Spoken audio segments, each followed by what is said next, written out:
हिंदी के 10वें चैप्टर जिसके शीर्षक का नाम है मछली। तो इसके पिछले वीडियो में हम आपको क्वेश्चन नंबर 5 तक के सारे क्वेश्चन को कंप्लीट करा चुके थे और इस वीडियो में हम आपको बताए थे कि अगले वीडियो में हम आपको क्वेश्चन नंबर 6 से आगे जितने सारे भी क्वेश्चन हैं उन सभी का आंसर आपको बताएंगे। तो चलिए इस वीडियो में हम आपको क्वेश्चन नंबर 6 के आगे जितने सारे भी क्वेश्चन दिए हुए हैं जो बच गए हैं उन सारे क्वेश्चन को इस वीडियो में देख लेंगे। तो चलिए वीडियो को शुरू करते हैं। तो आप वीडियो को लाइक जरूर कर दीजिए क्योंकि हम आपको हर एक वीडियो में बोलते हैं कि आपका एक लाइक ही हमें आगे निरंतर वीडियो बनाने के लिए प्रेरित करता है, इसलिए आप वीडियो को लाइक अवश्य करें और चैनल पर नए हैं तो चैनल को सब्सक्राइब करके बेल आइकन दबा लें ताकि आगे के सभी वीडियो का नोटिफिकेशन आपको सबसे पहले मिल सके। चलिए क्वेश्चन नंबर 6 हम लोग देखेंगे, संतु क्यों उदास हो गया। संतु क्यों उदास हो गया? तो इसका जवाब होगा कि संतु यह जानकर उदास हो गया था कि मछली कुछ देर बाद कट जाएगी। वह मछली को जीवित पालना चाहता था। मछली की बिछुड़ते हुए जानकर वह दुखी हो गया। संतु जो छोटा बच्चा था वह मछली को पालना चाहता था और जब उसे यह जानकारी हुई कि मछली कुछ देर बाद कट जाएगी और मछली मर जाएगी, इस बात को लेकर वह दुखी हो गया क्योंकि वह मछली को जीवित पालना चाहता था। चलिए क्वेश्चन नंबर 7 देखेंगे, घर में मछली कौन खाता था और वह कैसे बनाई जाती थी। घर में मछली कौन खाता था और वह कैसे बनाई जाती थी। तो चलिए इसका जवाब होगा कि घर में मछली केवल पिताजी खाते थे। हम आपको कहानी के सारांश में भी यह बात बताए थे कि घर में मछली सिर्फ पिताजी खाते थे। मछली को उस घर का नौकर काटता था, उसे काटने के लिए अलग पाटा था। पहले मछली को पत्थर पर पटककर मार दिया जाता था, फिर राख से मलने के बाद पाटा पर रखकर चाकू से काटा जाता था। मछली बनाने का कार्य नहान घर में होता था। मतलब मछली बनाने का तरीका जैसा कि आप सभी लोग करते होंगे, जो मछली काटते हैं या फिर खाते होंगे, कि पहले मछली को पटककर मारा जाता है, फिर उसे राख में मिला करके उसके शरीर पर जो कुछ भाग होता है उसे हटाया जाता है और उसके बाद उसे चाकू से काटा जाता है। यही मछली बनाने की काटने की विधि होती है। तो यही क्वेश्चन में आपका पूछ रहा है, तो इसका आंसर आप खुद से भी दे सकते हैं। चलिए अब क्वेश्चन नंबर 8 हम लोग देखेंगे, दीदी कहाँ थी और क्या कर रही थी। दीदी जो संतु की दीदी थी वह कहाँ थी और क्या कर रही थी। तो देखिए संतु की जो दीदी थी वह कमरे में सोई हुई थी। आप सभी लोगों को हम कहानी के सारांश में बताए हैं कि जब संतु कमरे के अंदर दाखिल होता है तो वह देखता है कि दीदी भी करवट ले रही है, मतलब वह सो रही है। ठीक है, तो हम इसका आंसर लिखेंगे कि दीदी कमरे में थी और सो रही थी। चलिए 9 नंबर क्वेश्चन देखेंगे, अरे अरे कहता हुआ भग्गू किसके पीछे भागा और क्यों। अरे अरे कहता हुआ भग्गू किसके पीछे भागा और क्यों। तो हम आपको बता दें कि कहानी के सारांश में ही हम आपको यह चीज़ बतला चुके हैं, इसलिए हम आपको बार बार बोलते हैं कि आप कहानी के सारांश को ध्यान से समझिए। अगर आप उसे ध्यान से समझ जाते हैं तो आपके लिए सारे क्वेश्चन आसान हो जाएंगे, याद करने में आपको बहुत अधिक सुविधा होगी। हम आपको कहानी के सारांश में बताए थे कि जब मछली कटने लगता है और जब संतु देखता है कि मछली कट रही है तो उसे बर्दाश्त नहीं होता है और एक मछली को लेकर के वह बाहर की तरफ सरपट भागता है और उसी का पीछा करते हुए यहाँ पर भग्गू अरे अरे कहता हुआ उसके पीछे भागता है। तो इसका उत्तर हम लोग लिखेंगे कि अरे अरे कहता हुआ भग्गू संतु के पीछे भागा क्योंकि संतु एक मछली को लेकर भाग रहा था। भग्गू को डर था कि संतु मछली को कुओं में डाल देगा, जिसके चलते उसे डांट खानी पड़ेगी और संतु से मछली लेने के लिए वह उसके पीछे भाग रहा था। ठीक है, मतलब भग्गू को यह डर था कि कहीं वह मछली को कुएं में न डाल दे।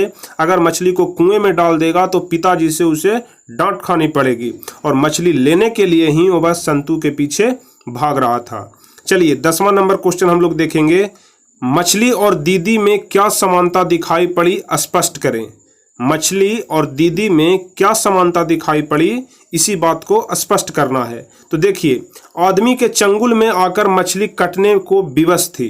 ठीक है, आदमी के चंगुल में आकर के मछली कटने को विवश थी।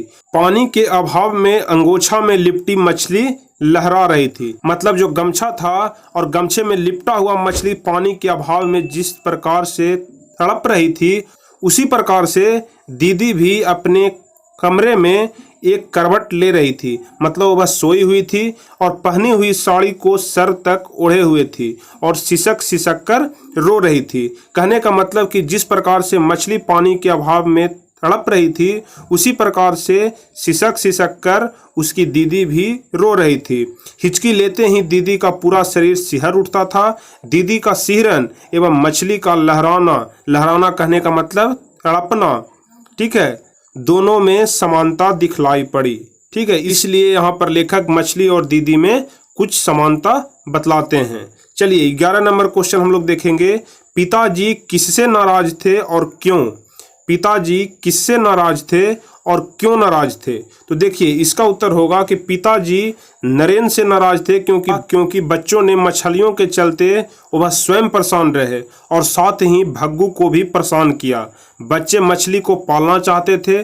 कोमल वालमन मछली को काटते देख विह्वल हो उठा और बच्चा एक मछली लेकर भाग गया और पीछे पीछे भग्गू को भी भागना पड़ा। छीना झपटी की स्थिति आ गई। पिताजी इन्हीं सभी कारणों के कारण बच्चों से नाराज थे। ठीक है, चलिए 12 नंबर क्वेश्चन हम लोग देखेंगे, जिसमें आपको सप्रसंग व्याख्या करना है। व्याख्या करने वाले क्वेश्चन, जितने सारे भी क्वेश्चन होते हैं सभी दीर्घ उत्तरीय क्वेश्चन में पूछे जाते हैं। मतलब 4 से 5 नंबर का क्वेश्चन आपसे व्याख्या करने में पूछा जाता है। चलिए हम आपको जैसा कि सभी चैप्टर में बतलाते आए हैं कि अगर आपको व्याख्या करना हो तो उसका आंसर आपको कुछ खास तरीके से देना चाहिए, जैसा कि हम आपको इसमें बतलाएंगे। तो देखिए सबसे पहला नंबर क्वेश्चन है जिसका सप्रसंग व्याख्या करना है कि बरसते पानी में खड़े होकर झोले का मुंह आकाश की तरफ फैलाकर मैंने खोल दिया ताकि आकाश। तो यह जो वाक्य दिया हुआ है इसी को आपको व्याख्या करना है। तो देखिए अगर व्याख्या करने के लिए आपको कोई भी वाक्य दिया हुआ रहे तो सबसे पहले आपको लिखना है कि प्रस्तुत सुललित सारगर्भित एवं मार्मिक पंक्तियां हमारे हिंदी पाठ्य पुस्तक गोधूली के 10वें चैप्टर जिसके शीर्षक का नाम है मछली, तो उससे यह लिया गया है और इन पंक्तियों का संबंध उस संदर्भ से है जब बच्चे पिताजी द्वारा खरीदी गई 3 मछलियों को लेकर भीगते हुए घर जा रहे हैं। बच्चों को मछलियों के प्रति मोह था, वे उसे मरने देना नहीं चाहते थे। मछलियां बड़ी थी, झोले में एक दूसरे से दबी हुई थी।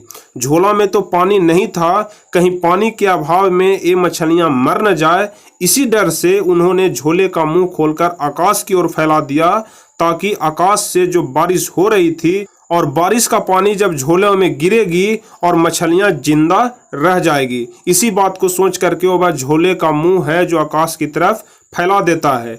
इस प्रकार मछलियों के लिए पानी एवं जान की रक्षा करने के लिए बच्चों ने ऐसा किया। वे मछलियों को कुएं में डालकर पोसना चाहते थे। उन्हें मछलियों के प्राण बचाने की चिंता थी। ठीक है, मछलियों को प्राण बचाने की चिंता थी, इसीलिए वह झोले के मुंह आकाश की तरफ फैलाकर खोल देता है ताकि आकाश का जो पानी है, जो बारिश का पानी है, वह झोले में मछलियों के शरीर पर पड़ सके और वह जिंदा रह सके। चलिए ख नंबर देखेंगे क्वेश्चन जिसका आपको सप्रसंग व्याख्या करना है। तो ख क्वेश्चन कह रहा है कि अगर बाल्टी भरी होती तो मछली उछलकर नीचे आ जाती। इस वाक्य का आपको व्याख्या करना है। तो फिर से हम लोग लिखेंगे कि प्रस्तुत सुललित सारगर्भित एवं मार्मिक पंक्तियां हमारे हिंदी पाठ्य पुस्तक गोधूली के 10वें चैप्टर मछली से उद्धृत की गई है। इस वाक्य का संदर्भ उस समय से है जब बच्चे मछली लेकर घर आते हैं। नहान घर में पानी से भरी बाल्टी से आधा पानी को गिराकर उसमें तीनों मछलियों को डाल देते हैं। लेखक को लगा कि अगर भरी बाल्टी में मछलियों को रखा जाता तो वह उछलकर बाल्टी से निकल जाती और फर्श पर आ जाती। मतलब यहाँ लेखक हैं जो खड़े होकर के उन बच्चों के सारी हरकतों पर नजर रख रहे हैं और उनकी बातों को गौर कर रहे हैं।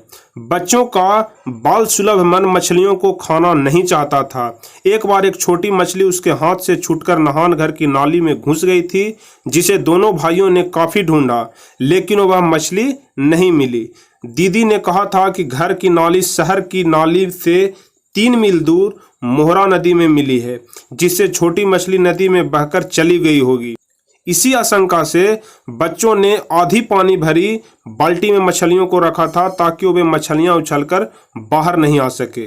ठीक है, यहाँ पर जो संतू और भग्गू दोनों भाई हैं, मछलियों को आधे बाल्टी पानी में रखा था क्योंकि मछलियां उछलकर बाहर न जा सके।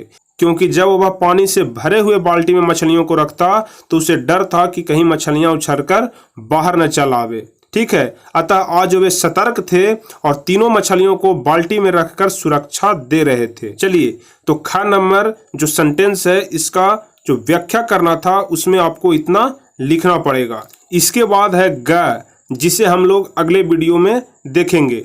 तो अगला वीडियो आप जरूर देखिएगा और यदि यह वीडियो आपको अच्छा लगा हो, पसंद आया हो तो आप इस वीडियो को लाइक कर दीजिए और अगले वीडियो पाने के लिए आप चैनल को सब्सक्राइब कर लीजिए।